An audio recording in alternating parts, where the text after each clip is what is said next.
The boy always came alone. That was the thing that struck the nurses first. Not his age, not the worn sneakers with the left sole peeling away at the toe, not even the fact that he showed up every single morning before the hospital cafeteria opened. It was the aloneness of him. A child, maybe 10 years old, sitting in a plastic chair in the waiting area of St. Clement's Regional Medical Center in Harwick, Ohio, with his hands folded in his lap like a much older person, like someone who had learned too early that fidgeting didn't help anything. His name was Toby. Not Tobias, not Thomas. Just Toby. He'd correct anyone who asked, with a quiet stubbornness that made grown-ups smile despite themselves. Toby Lund.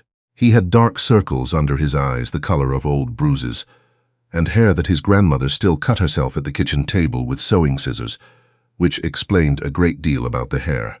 His grandmother was the reason he came. Her name was Ruthen, and she had been admitted to St. Clement's 6 weeks earlier with what the intake nurse had called an acute cardiac event and what Ruthen herself called my heart throwing a fit.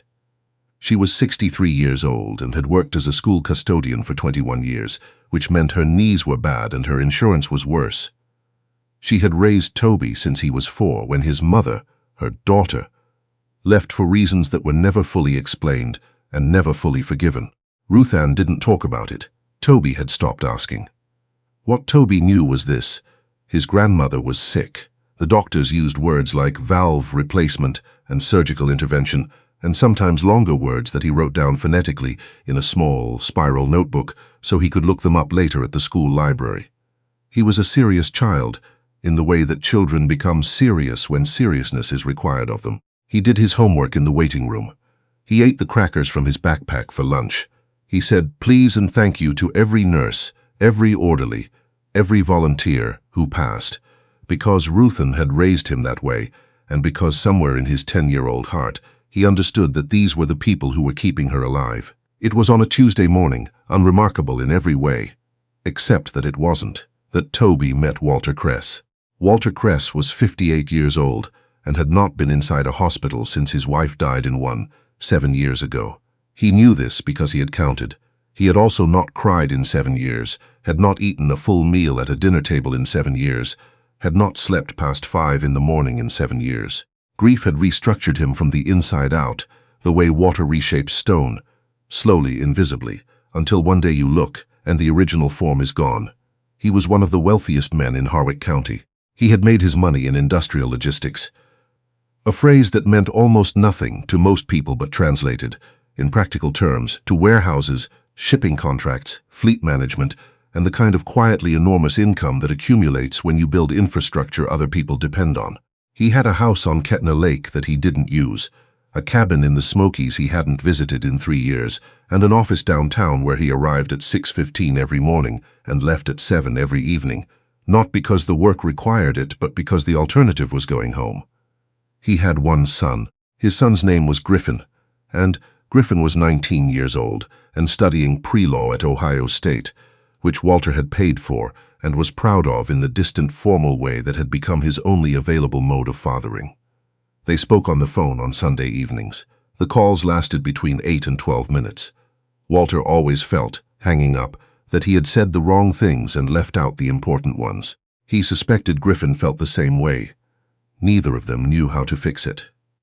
Walter was at St. Clement's that Tuesday morning because his annual cardiology follow-up had been rescheduled twice already, and his doctor had been firm about it in the way that doctors become firm when they're genuinely concerned. Walter had a mild arrhythmia, nothing dramatic, managed with medication and monitored annually. He had sat in the examination room, answered the questions, had the electrodes placed on his chest, and had been told, as he was told every year, that everything looked stable and he should continue what he was doing. He was collecting his jacket from the chair in the waiting area when he noticed the boy. Not because the boy was doing anything remarkable. He was doing the opposite of remarkable. He was sitting completely still in a chair 2 seats away, a spiral notebook open on his knee, sounding out a word under his breath. Walter caught it, myocardial. The boy mouthed it twice, then wrote something down. Walter sat back down. He wasn't sure why. He had nowhere to be for 40 minutes. His driver wasn't due until 9, and there was something about the child's concentration that arrested him, the stillness of it, the application. Big word, Walter said. The boy looked up. He had the kind of gaze that assessed you without embarrassment. "It's for my grandmother," he said. "The doctor used it and I didn't understand." "Myocardial," Walter said. "It means relating to the heart muscle. The myo part comes from Greek, means muscle." The boy wrote this down. "How do you know that?" "I had a wife who liked to explain where words came from." Walter heard himself say it and was surprised. He didn't usually say things like that to strangers. "Is she here too?" Toby asked. "In the hospital?" "No," Walter said. "She passed away. I'm sorry." The boy said it the way adults rarely manage to, simply, without flinching from it or rushing past it. "My mom is gone too." "Not the same way. Just gone." Walter looked at the boy for a moment. "What's your name?" "Toby Lund Walter Kress."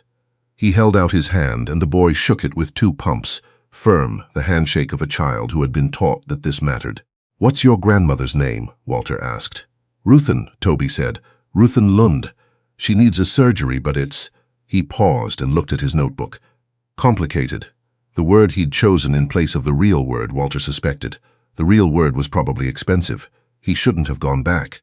That was what Walter told himself that evening, sitting at his kitchen counter eating reheated soup he'd made from a packet, looking out at the lake going dark in the last of the light.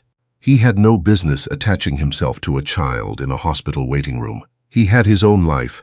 Thin as it had become, it was still his. Getting involved in strangers' difficulties was not something he did. He went back on Thursday. He brought 2 coffees and then realized the boy couldn't drink coffee and felt faintly ridiculous. So he went back to the lobby gift shop and bought a hot chocolate and a blueberry muffin and felt less ridiculous, but more committed than he'd planned to be.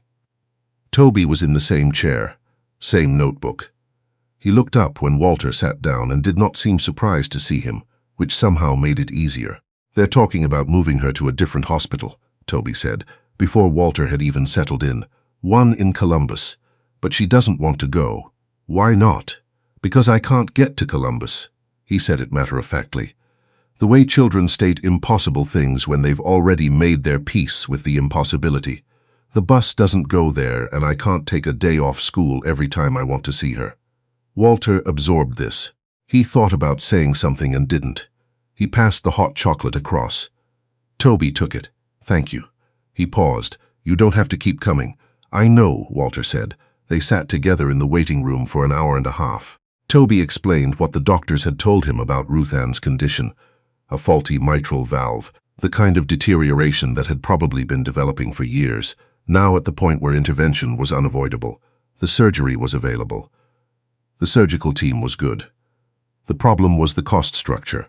Ruth Ann's insurance had a gap, a specific procedural exclusion she hadn't known was there until she needed it.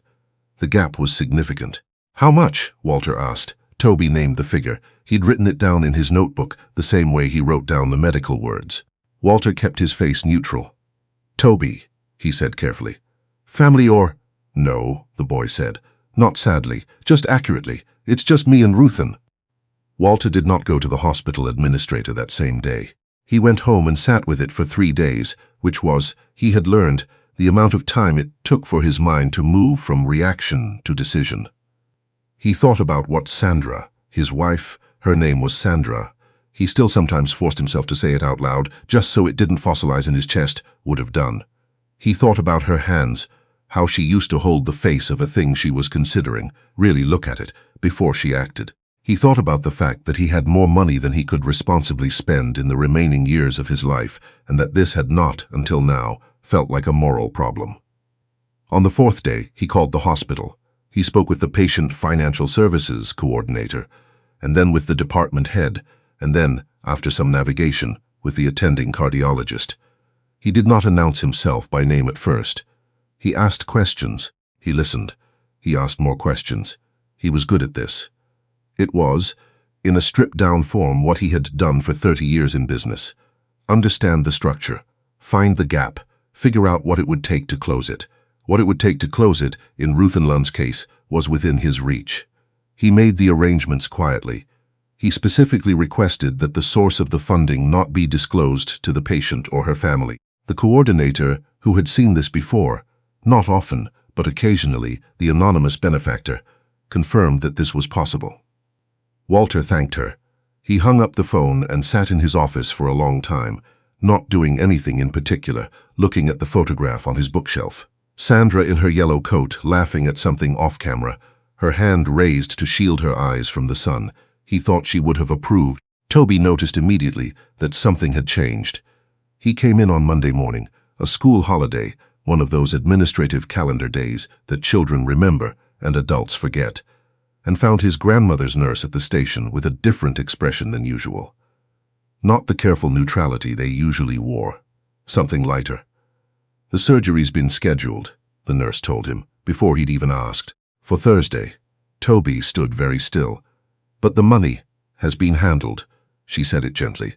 Someone contributed to cover the gap. It came through Friday. He sat down in the hallway because his legs asked him to. He sat there for a moment, hands pressed flat on his knees, and breathed. He was 10 years old. He had been carrying this thing, quietly, without complaint, without telling his teacher or his grandmother's neighbor or anyone who might have worried, for 6 weeks, and now it was lifted, and he didn't quite know what to do with the space where it had been. He went in to see Ruth Ann. She was sitting up in bed, which was new, and she had color in her face that hadn't been there last week.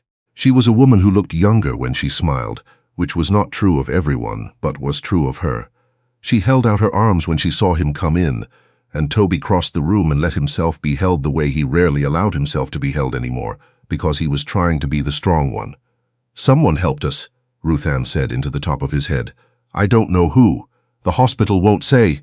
"Someone good," Toby said. "Yes, baby. Someone very good." Walter wasn't there that day.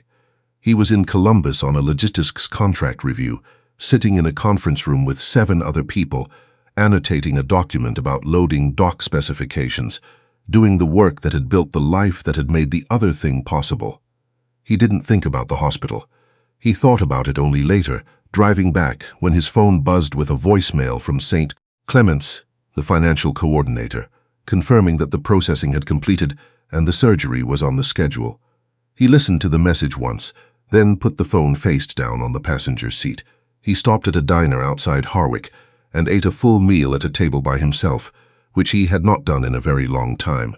He ordered the meatloaf. He ate all of it. He drank 2 cups of coffee and read the paper and tipped $20 on a $14 check, which he did not usually do, and walked to his car in the parking lot feeling something he couldn't immediately name. He thought about it on the drive home, the feeling. It wasn't happiness, exactly. It was more like aperture, the sense of something opening, a window somewhere in the house of him that had been painted shut. The surgery went well. Ruth Ann came through with the steadiness that had apparently characterized her entire life. The surgeon described her as an excellent patient, with the specific admiration medical professionals reserve for patients who cooperate with the process of being kept alive. She was in recovery for 2 days, then moved to a step-down unit. Then, 9 days after the surgery, discharged with a follow-up protocol and a packet of instructions that Toby read more carefully than Ruth Ann did. He was there when she came home. He had cleaned the apartment, which was small, and on the 2nd floor of a building on Clement Street. The coincidence of the name was not lost on him, and he had put the flowers he'd bought with his saved lunch money on the table by her chair. Yellow ones, because yellow was her color. She'd told him once when they walked past a flower stand downtown, and she'd slowed down the way she slowed down, for things that gave her genuine pleasure. She cried when she saw the flowers. She cried easily now, in ways she hadn't before, and the doctor had told them this was normal, the body reordering itself after trauma, gratitude finding the closest available exit. Toby handed her a tissue and did not say anything, because he was learning that sometimes there was nothing useful to say, and presence was the point. 3 weeks later, on a Saturday, Toby went back to St. Clements, not because anyone was sick, because he wanted to return the blanket Ruth Ann had borrowed from the hospital, a small fleece thing a volunteer had given her, and because, if he was honest with himself, he wanted to see if the man named Walter Kress was there. He wasn't, of course. There was no reason he would be. Toby returned the blanket. He was heading back through the lobby when he saw, through the wide glass doors that faced the parking lot, a familiar silhouette, the particular posture of a man who carried his height like a habit he'd never broken, shoulders slightly rounded, hands in his coat pockets. Walter was coming in. He stopped when he saw Toby. Toby stopped too. My grandmother's better, Toby said. She had the surgery. Walter's expression did something complicated. I heard, he said, then paused. I came for a follow-up. My own. And I asked at the desk. They told me the surgery had gone well. Toby looked at him for a long, quiet moment. He was 10 years old, and he had been figuring adults out for most of those years, which was not something anyone had asked him to do, but which had turned out to be useful. He looked at Walter Kress, the careful way the man was holding his face, the practiced neutrality of it, the thing underneath, and he understood something that he wouldn't have been able to articulate if you'd asked him to, but that was true nonetheless. Was it you? He asked. Walter said nothing for a moment, then, What makes you think that? Because you came back on Thursday, Toby said. And you don't have a reason to come here. And you knew about the surgery before I told you just now. You said I heard, and then you tried to explain it as something else, but you already knew. Walter was quiet. He looked at the boy. He looked at his shoes. He looked at the boy again. You can't tell her, he said finally. Your grandmother. I asked them not to. Okay, Toby said. He thought about it. Can I tell her someone who cares did it? Without saying who? Walter considered this. Yes, he said. That would be all right. Toby nodded. Then, without warning, he crossed the 3 feet of lobby between them and wrapped his arms around Walter's midsection.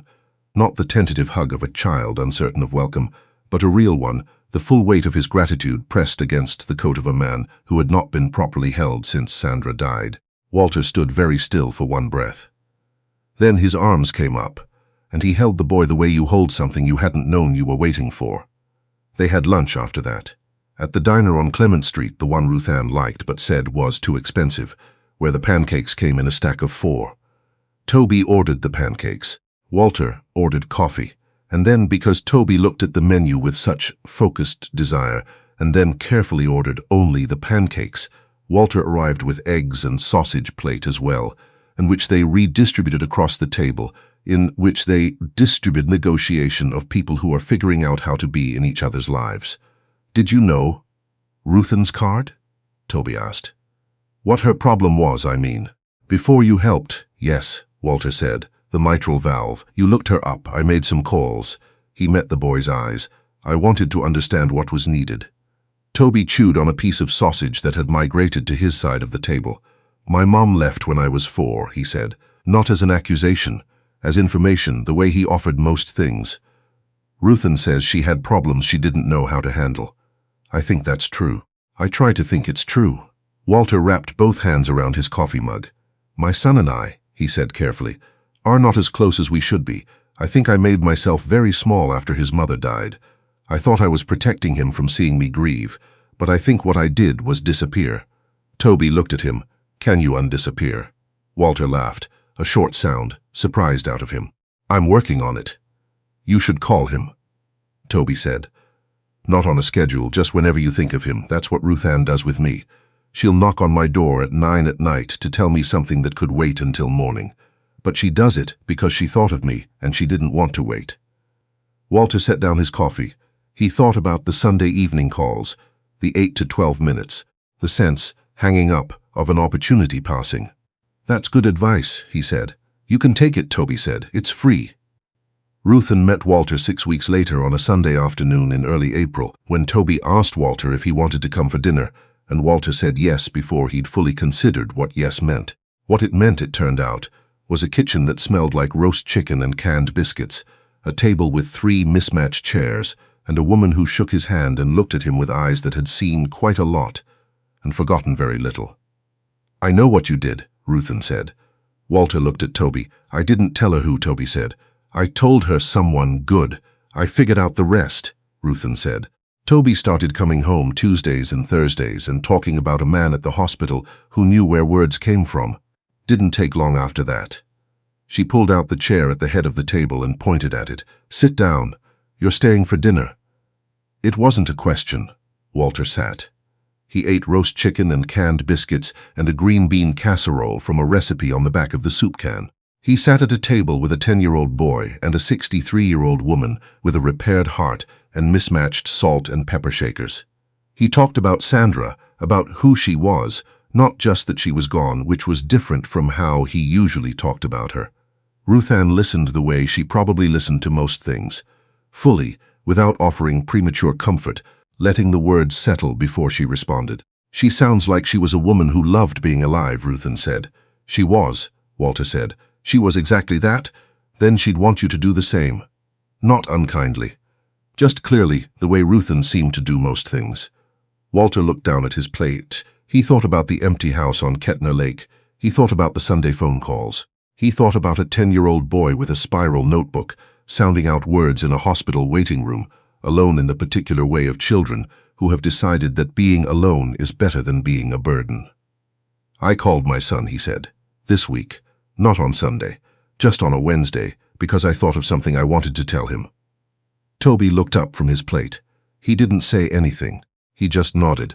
Once, the nod of someone who has given advice and is glad to see it taken. In May, Griffin Kress came home for the weekend. He was 19, with his mother's eyes and his father's posture, and he had not been to Harwick in 8 months. He sat in his father's car on the way from the bus station, looking out the window at the town he'd grown up in, and waited for the particular awkwardness that usually descended between them. It came, a little, but it was lighter than before. I want you to meet some people, Walter said. Griffin looked over. People? A woman named Ruth Ann and her grandson. They've become... Walter paused, searching for the right word. He settled on the true one. Friends. They went to Clement Street on Saturday afternoon. Ruth Ann made coffee and a peach cobbler from peaches she'd put up the previous summer, and Toby sat across from Griffin and asked him what law school was like, with the same focused curiosity he brought to medical terminology. And Griffin, who was accustomed to adults asking questions they didn't actually want answered, found himself talking, really talking, for 45 minutes about torts and first-year exams and the professor who had made him understand what law was actually for. Afterward, walking to the car, Griffin said, "How did you find them?" Toby was in a waiting room, Walter said, sounding out words. Griffin was quiet for a moment. Mom would have liked them. Yes, Walter said. She would have. They drove back to the house on Kettner Lake in the early evening. Walter made dinner, a real one, actual cooking, a thing he had let fall away. They ate at the table that looked out over the water. The lake was going gold in the light. Griffin talked about his roommate and a case study they'd analyzed in constitutional law, and Walter listened and asked questions that led to more talking, and at some point the 8 to 12-minute window closed and passed without either of them noticing. They did the dishes together. Griffin washed. Walter dried, the way they had when Griffin was small and Sandra was alive, and the house held 3 people instead of 1. It didn't fix everything. It wasn't supposed to. What it was a beginning, the kind that comes unexpectedly, sideways, from a direction you weren't watching. The following September, Toby started middle school. He still carried the spiral notebook, but it was a new one, thicker, college-ruled, a back-to-school purchase that Walter had made the office supply store in what he told himself was a practical gesture, and Ruth Ann privately called what it was. He still wrote down word called what it was. He still wrote down words he didn't know, still looked them up, still filed the knowledge away with the careful seriousness of a person who understood that information was a form of protection. But he also now had a number in his phone, a contact labeled simply Walter, which he used sometimes on Tuesday evenings when something had happened at school that he wanted to tell someone about. Walter answered these calls the way Ruth Ann knocked on his door at 9 in the evening, immediately, before the second ring, because he didn't want to wait. Ruth Ann's heart, the doctors confirmed at her 6-month follow-up, was functioning well. The valve held. Her blood pressure was better than it had been in a decade. She had started walking in the mornings, around the block and then 2 blocks, and then, by August, 4 blocks, which she tracked in a notebook of her own because Toby had given her the idea. She did not know the full story of what Walter had done. She knew enough. She had decided that was sufficient, and she was a woman who knew what was sufficient, and what was more than that, and the difference between the two. What she knew was that a man with a kind face had been present in her grandson's hardest weeks, and that her grandson had come home different afterward. Not changed in the ways that childhood wounds change children, but in the way that genuine care changes people, regardless of their age. She knew that some people, when given the opportunity to help, and the means to help, and the moment in which help is needed, actually do it. She thought that was worth knowing. She thought sometimes that the whole world turned on that small, enormous fact.